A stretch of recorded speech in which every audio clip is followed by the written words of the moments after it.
President Donald Trump wants to eradicate a dangerous international gang, hold China accountable for its treatment of Hong Kong, and rebuild America's roads and bridges. He is talking about those issues, all while fighting the coronavirus pandemic and denouncing his Democratic rival. White House correspondent Owen Jensen is covering another busy day. Owen? Tracy, we begin with MS-13. Today here at the White House, President Trump said he wants to eradicate that violent, deadly gang. As the nation battles the deadly coronavirus, there is also another target. These people murder children, and they do it as slowly and viciously as possible. President Donald Trump describing the vicious gang MS-13.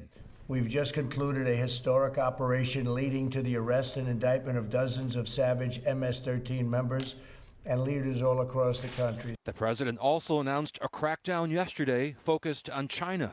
He's concerned about the communist nation's treatment of Hong Kong. Their freedom's been taken away, their rights have been taken away, and with it goes Hong Kong, in my opinion, because it will no longer be able to compete with free markets. One White House countermeasure, a new law. This law gives my administration powerful new tools to hold responsible the individuals and the entities involved in extinguishing Hong Kong's freedom. And no more special status. Today, I also signed an executive order ending U.S. preferential treatment for Hong Kong.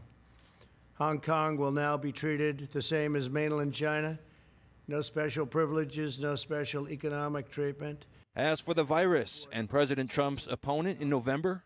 But if we had listened to Joe Biden, hundreds of thousands of additional lives would have been lost. The Democratic presidential candidate responds. Mr. President, open everything now isn't a strategy for success. It's barely a slogan. And on Wall Street today, optimism, an early rally on hopes of finding a vaccine to stop the virus. Finally tonight, the president was in Georgia announcing a new policy to speed up infrastructure projects across the country by removing red tape. Tracy? White House correspondent Owen Jensen reporting for us tonight. Thank you so much, Owen.